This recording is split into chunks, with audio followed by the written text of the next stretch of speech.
Сәлеметсіз бе? Айтыңызшы, сіздің қазіргі өміріңіз көңіліңізден шығады ма?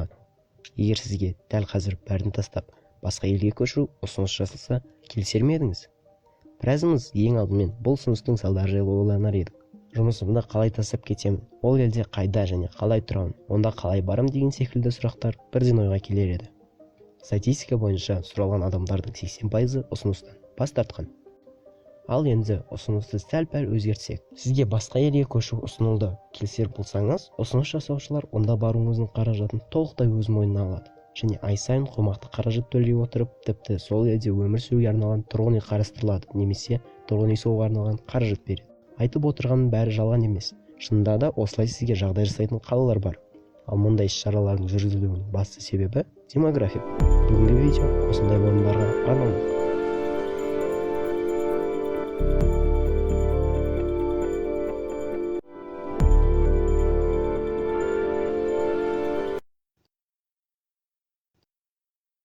Миссима, Жапония.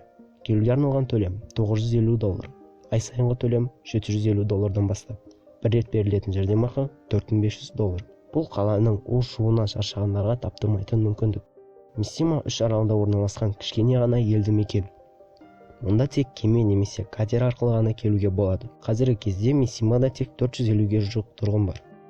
Билік өкілдері осы демографиялық мәселені қалай да болса түзету керек деген мақсат қойып, оны орындауда. Білім алуға, медициналық көмекке, әлеуметтік төлемдерден бастап көп балалы отбасыларға арналған көтермеленген айлық төлемге дейін қарастырылған.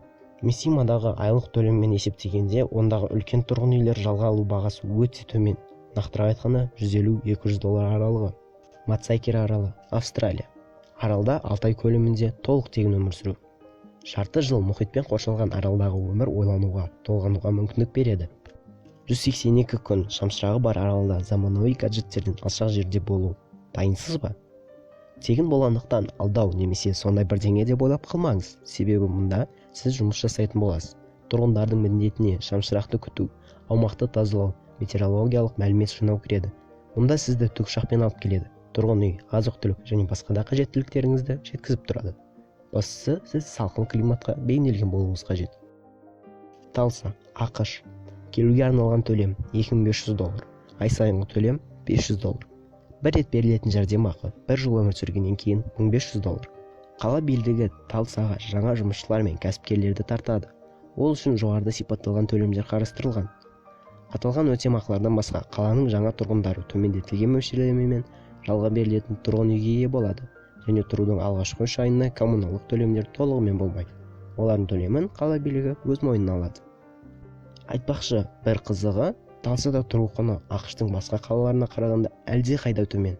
Мысалы, егер сіз Нью-Йоркпен салыстырсаңыз, ондағыға қарағанда ай сайынғы тұру құны 61%-ға төмен. Утрехт, Нидерланды. Айлық төлем $1000. Бұл ұсыныс өзінің мәні бойынша ерекше. Сіз Нидерландтың мықты гуманитарлық базасы мен білімімен танымал екенін білетін шығарсыз. Мұнда өмірдің әртүрлі салаларында көптеген зерттеулер жиі жүргізіледі. Бұл ұсыныс тағы бір эксперименттің түрі. Ғалымдар, егер бір қаладағы барлық адамдар бірдей жалақы қалса не болады деген сұраққа жауап іздеумен төлем деңгейін $1000 мөлшерінде белгіледі. Егер сіз осындай әлеуметтік экспериментке қатысуға қарсы болмасаңыз, Утрехт қаласына көшіп барыңыз. Кандела, Италия. Ай сайынғы төлем бір адамға €800, отбасылық жұпқа €1200. Бір баласы бар отбасылық жұпқа €1800, 4 адамнан көп отбасыға €2000 бастап. Кандела Италиядағы жайлы қалалардың бірі. Басқа шағын елді мекендер сияқты көші-қон проблемасы оны айналып өтпеді. Қазір мұнда шамамен 3000 адам тұрады.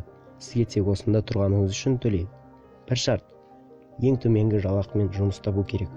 Мұнда ол жылына €7500 құрайды. Бүгінге айтарым осы. Видеоны ұнаған болса лайк басып, арнайы жазылмаған болсаңыз тіркелуді ұмытпаңыз.